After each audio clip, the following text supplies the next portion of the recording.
d'Éducazou. Mon nom est Joanie Asselin, je suis propriétaire et biologiste chez Éducazou depuis extrêmement longtemps. Donc, je suis là depuis, dans le fond, les débuts de l'entreprise, donc il y a plus de 22 ans. Et j'ai officiellement pris la relève il y a plus de 8 ans déjà. Donc, j'ai fait mon baccalauréat et ma maîtrise en biologie à l'Université de Montréal. Et par la suite, je me suis spécialisée vraiment en environnement. Mais ça fait des années que je côtoie les petites bêtes qui aient des plumes, qui aient des écailles ou du poil. Je les aime tous.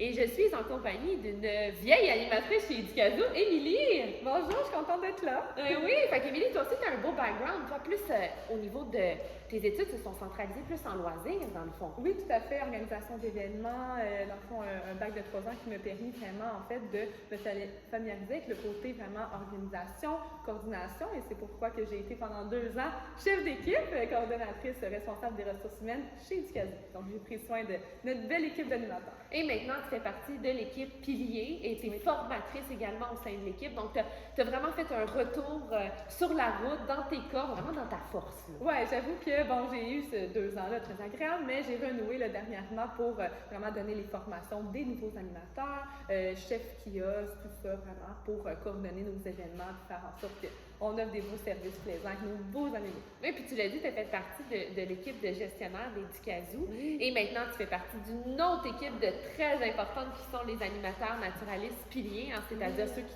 transmettent le contenu et qui font un peu un travail d'enseignement, parce que c'est ça qu'on fait. Et quand tu étais justement gestionnaire, et même encore aujourd'hui, on s'entend qu'Éducazou, on est beaucoup de femmes pour peu d'hommes. Donc, on est une équipe à majoritairement féminine. Comment tu trouves ça d'être dans une équipe qui est majoritairement féminine? Bien, que ce soit mes débuts ou quand j'étais en gestion, c'est vrai qu'on était 4 filles en gestion, 4 femmes, puis c'est encore le cas. Toute l'équipe de gestion, c'est féminin. Et comment je trouve ça? Bien, je pense que je suis fière, je suis contente de faire partie d'une équipe 90% féminine et je trouve qu'on se sent bien à tous les niveaux chez Éducazou en faisant partie d'une équipe de femmes passionnées et placoteuses parce qu'on se rend compte toutes nos petites anecdotes, puis on a une très belle harmonie aussi chez Éducazou, c'est un sentiment de famille. Donc, on se sent bien, c'est vraiment le fun de faire partie d'une équipe de filles. Je me plains pas. Longtemps, tu as pris en charge également avec moi les entrevues. Oui. Puis pour nous, c'est jamais un élément, comment je pourrais dire, c'est jamais un élément important, dans le fond, le genre de la personne. Non. Ça n'a jamais été pour nous quelque chose de, tu sais, on dit que présentement, il y a majoritairement de femmes ou quoi que ce soit, mais pour nous, c'est pas un élément différenciateur de est-ce que tu obtiens le poste ou pas. À vrai dire, on s'en contrefout. Bon, nous, ce qui est important, c'est est-ce que tu es passionné, est-ce que tu as les compétences, puis c'est tout. Exactement. Les critères, je veux dire, on a différentes choses qui est importante d'avoir. Là, je veux dire, si on n'est pas à l'aise avec tout ce qui est reptiles, arthropodes, les araignées, scorpions et tout, que parfois ça fait peur, mais au contraire, on a des passionnés, autant femmes, hommes, ils adorent ça.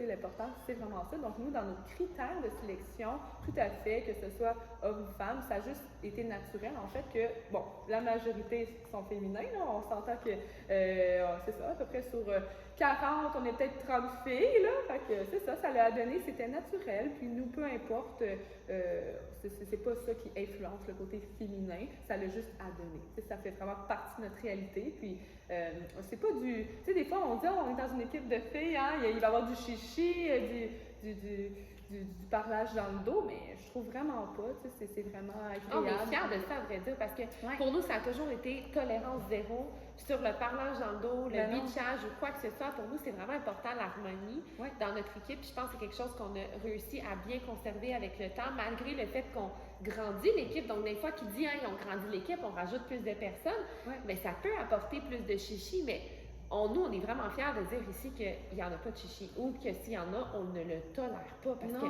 on est avant tout une famille puis une gang, on aime ça faire des 5 à 7, passer du temps ensemble, mon Dieu! Les parties de Noël, là, dans le sens qu'on on est une belle gang, on jouait, c'est très harmonieux. Je pense que le focus ne se fait pas sur ça, tu sais, le bavage dans le dos, parce que bon, c'est une réputation entre filles, mais moi je trouve que non. Je pense qu'on est vraiment centré sur le bien-être animal. On a cette touche-là féminine, que c'est vrai que ça la donne qu'on travaille dans un milieu comme ça, puis que plus de femmes, mais bon, c'est pas de changement là, par rapport à notre façon. Là, je pense que, moi, je suis une femme, puis je peux dire qu'à tous les jours, j'en transporte des bacs, puis je suis pas moins forte qu'un homme. Je pense que c'est pas, le critère n'est pas axé là-dessus, je devrais dire. Vraiment pas, c'est vraiment axé. Moi, ça a toujours été une fierté pour moi. Puis il y en a qui pourraient dire, ah, mais oui, mais t'es une femme, donc c'est sûr que tu pousses ça. Oui, mais non. C'est juste l'inclusion. Puis je pense que ça va même quand je me pose des questions, que je me replace dans des situations, ça va au sein de nos valeurs parce que nous, avec nos animaux, l'inclusion puis la diversité, on valorise ça. Oui. C'est tellement important pour nous que justement que tu aies des plumes, que tu aies des écailles, que tu aies du poil, le nombre de pattes que tu as. Pour nous, c'est tellement pas un critère. On va t'aimer, peu importe ta forme, peu importe comment tu t'exprimes, peu importe l'espèce que tu es. C'est vraiment, c'est vraiment au sein de nos valeurs chez Éducasio. Fait que pour moi, ça serait vraiment bizarre qu'on ne retrouve pas ça dans notre équipe, puis on a une équipe qui est tellement colorée puis diversifiée, autant animale que humaine. C'est tellement quelque chose que je suis fière. Tout à fait. Puis c'est quelque chose que j'espère qu'on inspire les gens, parce que oui, c'est beau, on le fait avec nos animaux, mais on est tellement, on le fait également face à notre équipe, face à nos humains qui animent également. Tout à fait. Quand que j'étais sous la responsabilité de m'occuper en fait des animateurs, je me rendais compte que la dynamique était super agréable, que toute cette inclusion-là, on se sent vraiment bien épanoui. C'est important de le dire parce que c'est pas tous les milieux, je pense, qu'on peut retrouver cette harmonie-là qui nous rassemble par une passion commune, qui est les animaux. Et aussi, on parle beaucoup qu'on est majoritairement féminin auprès de notre équipe, mais les gars, vous êtes les bienvenus. Ça n'a pas rapport. Un ne va pas sans l'autre. Moi, je trouve que les gars s'épanouissent autant que les femmes et c'est le plus important là-dedans. Je pense que nos animaux, ma belle Becca ici, notre matante, elle se sent bien avec ses amis. Fait qu'effectivement, il n'y a pas, je pense, cette notion-là de dire, parce qu'il y a différents milieux, je pense, que peut-être qu'en tant que femme, on peut se sentir. Oui, encore de nos jours. Moi, j'étais dans un domaine qui est extrêmement scientifique en tant que biologiste, puis c'est des choses que j'ai senties dans des laboratoires de recherche ou que j'ai vécues ou que je me sentais pas égalitaire parfois ou moins bien. Puis des fois, ça peut être pas ma faute, mais des fois, on se place une pression aussi en tant que femme de dire non, je peux le faire. C'est quelque chose chez Éducasio que ça a toujours été important pour moi, que tout le monde se sente bien. Puis maintenant, on est rendu en 2023, fait il n'y a plus juste féminin, masculin, on a le non-genré, on a tout ce qui est la communauté des trans, puis je trouve ça magnifique, puis on a la chance d'avoir une équipe où on a des gens qui sont colorés, qui sont avec nous, puis qui font tellement la force dans notre équipe. Je trouve que ça permet de continuer la mission, puis je pense qu'en 2023, ça devrait même plus être une question. Tu sais, comme on a un sujet aujourd'hui parce qu'on se le fait dire qu'on est une équipe où il y a beaucoup de femmes, mais c'est comme si pour moi, ce sujet-là est dépassé. C'est comme on devrait parler de compétences, on devrait parler d'aptitude, puis c'est tellement quelque chose que je suis fière qu'on fait parce que il y a 10 ans, on le faisait déjà, on était un petit peu plus comme des avant-gardistes, des pionniers, mais maintenant, on fait juste partie de la norme, puis je trouve ça tellement beau. Oui, on dirait que même qu'il faut, comme tu viens de le mentionner, nous poser la question, nous faire parler de ça pour qu'on se dise, ça fait partie de notre quotidien. Moi, je trouve que cette variété-là est juste magnifique, dans le fond. Puis nos animaux, effectivement, au niveau de cette différence-là, moi, je prends beaucoup exemple sur les oiseaux. C'est d'ailleurs pour ça que Becca, j'ai choisi de la présenter en même temps de notre sujet. Puis, comme je disais tantôt, notre petite matante, mais on a aussi notre fameux Coco, notre cacatoès, en fait, que je trouve que quand il nous entend parler, toutes les filles, là, il se met lui aussi à oui, il nous imite, là. Mon Dieu, là, quand on vit d'une animation et qu'on a eu du plaisir, là, il se met à wouhou, yahoo! Puis ça a de l'énergie parce que, entre filles, il y a une certaine synergie, disons, mais ça l'exclut pas les autres. Je dis juste que, le petit truc, là, de parler en même temps que nous, Coco, là, ça, c'est très drôle. Donc, cette réaction-là, au contraire, fait sa beauté, en fait, parce que quand, un nouvel employé qui arrive et que son énergie est un peu plus masculine, c'est drôle, Coco, il se met à faire le beau bonhomme. Parce qu'il faut le dire, pour l'être humain, peut-être que, justement, on a une évolution de la société, on est non-genré, mais pour les animaux, le genre est très important et ils vont avoir des réactions, c'est ça, au niveau des réactions qu'ils vont avoir face principalement les oiseaux, s'ils ont été avec un homme, ben, vont, souvent leur premier propriétaire, si ça a été un homme, ben, ils vont préférer les hommes par la suite. Ouais. Comme Becca a une préférence pour les hommes, comme Coco a une préférence pour les hommes, mais ça ne veut pas dire qu'ils ne vont pas nécessairement pas aimer un autre genre. Ça veut juste simplement dire que le contact va être plus facile, surtout si la personne lui ressemble. Ouais. Hein? Combien de fois en animation, des fois, on a Coco qui va se diriger vers un type particulier d'homme, puis là, on sait que probablement son propriétaire devait ressembler à ça physiquement. Oui, c'est vrai que, tu sais, justement, Coco, je pense que c'est plus les hommes à barbe. Ouais, les Grand. barbes, là, grands, larges, épaules larges. C'est ça. Tu sais, c'est sûr que c'est dans leur habitude, les oiseaux, de vouloir se percher, d'être, tu sais, le plus haut possible. Mais je trouve que vraiment, là, quand il y a des hommes là, qui arrivent là, dans n'importe quelle activité, animation qu'on fait, le Coco qui va aller se percher, puis sur le monsieur à barbe, ça les fait rire, en Ouais, fait, là, ouais. les parents, tu sais, des fois, il y a un certain groupe, là, puis là, il va avoir vraiment le plus grand, le plus barbu que Coco va aller dessus. Donc, c'est des réactions qu'on peut voir, qu'on trouve plaisantes, puis ça l'apporte justement cette couleur-là, cette variété-là fait du bien, vraiment. Oui, puis je trouve ça, c'est tellement important de parler, justement, les gens sont souvent surpris, là, que, mettons, Coco, il va souvent dire maman quand il voit une femme, puis il va dire papa quand il voit un homme, puis ils sont comme, oh mon Dieu, ils reconnaissent les genres. Puis souvent, je me dis, ben oui, nous, on est capable de le détecter, eux aussi sont capables de le détecter. Puis chez les oiseaux, c'est très important, être capable de se distinguer au niveau, justement, de est-ce que c'est un homme ou c'est une femme, parce que pour la reproduction, c'est un élément de base nécessaire pour perpétuer puis avoir une espèce.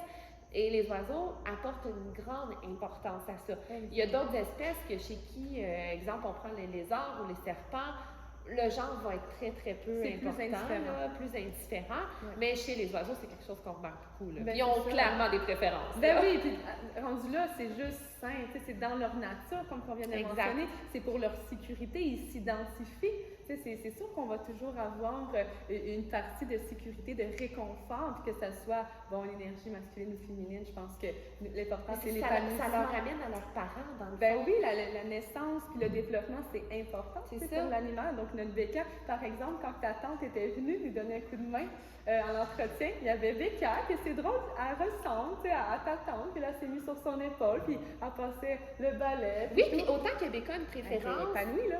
C'est ça, c'est qu'il y a une préférence, oui, pour le genre, mais il va aussi une préférence au niveau de l'énergie. Ouais. Puis souvent, ce qu'on découvre, c'est quand l'oiseau se met à faire confiance à l'être humain, comme ce qu'on fait ici chez Éducasio, on leur démontre à faire confiance à tout type d'être humain, peu importe leur apparence physique, mais c'est qu'on réussit par la suite à dire, oh, je vais me fier maintenant plus à l'énergie. Donc, je dépasse l'aspect visuel, puis je vais sur l'aspect émotionnel. Exact. C'est pour ça que, comme tantôt, quand tu disais, quand on arrive, puis qu'on a de l'énergie, puis qu'on crie d'animation, ben Coco se met à nous imiter. Exact. Parce qu'il est rendu là. Il imite notre émotion. C'est ça. Il se dit, je les connais, ils font ça, je veux faire partie de la gang, le sentiment d'appartenance à cette belle famille. Mais c'est ça qu'ils font aussi, nos perroquets. Je trouve que c'est les plus faciles à observer. Vraiment, c'est eux qui ont une routine, qui prennent notre énergie et tout le fait des apprivoiser. On a parlé que quand un animal, peu importe, poil, écailles, tout, parce qu'on a beaucoup d'animaux ici, 400 plus. Là, près de 500, là, près de 500, on en a tellement adopté la dernière année. Puis tous ces efforts-là, en fait, tout le fait que tous les animaux sont bien en harmonie ici, ben c'est pas pour rien, parce qu'on les apprivoise, on les écoute. Ici, exemple, la belle Becca, qu'on sur notre matante, ben elle vient avec un type plus matante, ben on va la mettre avec, dans le sens que c'est l'énergie, comme on vient de mentionner, donc c'est important de les écouter. C'est ça, je trouve ça tellement intéressant de voir qu'on dépasse l'aspect physique parce on qu'on leur donne du temps puis de l'énergie puis qu'on est rendu à justement discuter d'émotions puis de justement d'attitude. Je trouve ça super intéressant cette atmosphère-là puis je trouve ça intéressant parce qu'avec l'être humain, on parle beaucoup de psychologie, de support psychologique puis de tout ça puis c'est une discussion qui n'existe juste pas dans le règne animal ou qui commence à émerger peu à peu. Tu sais, avec les chiens, on parle beaucoup qui font de l'anxiété, qui font de l'anxiété de séparation, des choses comme ça, mais c'est quelque chose qui existe aussi chez nos espèces exotiques. Bien, tout à fait. Tu sais, exemple, aussi, quand on dit de prendre soin d'eux, c'est aussi d'adapter aussi le type parfois de clientèle. On va penser à les personnes... Elle est contente! Ça, c'est notre système d'alarme! Oui, bien, il doit être pas loin de l'heure, là, qu'elle nous avertit que la fin de journée approche. Oui, donc Becca a toujours cette tendance-là à faire son petit système d'alarme, comme on aime bien appeler. Oui, mais on mentionnait dans le fond le fait de disons, adapter l'animation par rapport à nos animaux. Je prends exemple la belle Becca qui a un comportement plus doux. Oui. Mais on va encourager ce type d'interaction et on a des petits conures soleil ou des conures agifères que eux, bon, sont plus énergiques, donc on va y aller vers ça. Donc c'est vraiment, en fait, d'adapter D'adapter, puis notre aussi, approche. tu sais, quand elle est arrivée, Becca, je me rappelle, elle aimait vraiment plus les hommes, puis maintenant, elle est arrivée ici, mon Dieu, dans une équipe qui était, bon, on est beaucoup de femmes, on va pas se le cacher, ça a été une adaptation aussi pour elle, de commencer à nous faire confiance, puis maintenant, on s'entend que pour elle, peu importe le genre ou la personne qui vient, c'est pas important, elle nous fait confiance. Tout Dès à qu'on fait. porte l'uniforme, C'est elle sait. instinctif, c'est naturel, puis je pense qu'on dégage ces mêmes valeurs-là, puis c'est pour ça, on fait partie de l'équipe, mais on ressemble pas mal à nos animaux, hein? C'est vraiment pareil, puis c'est fou parce que des fois, on n'en parle pas, ou des fois, comment je peux dire, il y a des liens qu'on fait pas, mais quand les animaux sont capables de faire quelque chose, ben c'est la même chose pour nous. Je veux dire, on est très, très génétiquement de eux, on évolue ensemble, puis je pense que ce qui est beau chez Ducasou, c'est qu'on s'apprend. Tu sais, nos valeurs d'inclusion puis de diversité, on les a appris de nos animaux. Ouais, Parce qu'on est tellement fiers de justement avoir cette diversité-là, puis cette richesse-là. Puis moi, je pense que c'est la même chose au sein de mon équipe.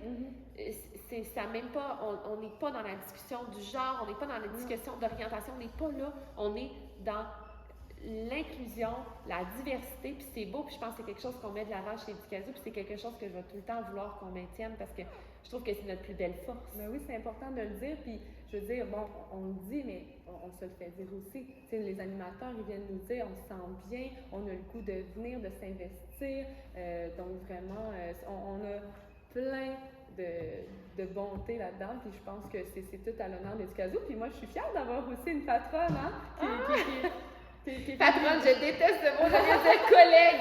Je sais, mais c'est pour dire que quand Oui. même, tu es une des fondatrices des Ducasou, puis bon, c'est toi qui prends soin de nous, donc le mot patronne veut tout simplement dire, je pense que tu étais vraiment là pour nous écouter, pour nous accueillir, pour nous apprendre beaucoup à travers notre cheminement et les opportunités beaucoup que tu nous donnes, donc à travers l'expérience qu'on peut prendre, tu as beaucoup de confiance envers tes collègues, puis tes animateurs, là, en fait. Là, on voit vraiment que t'es notre maman.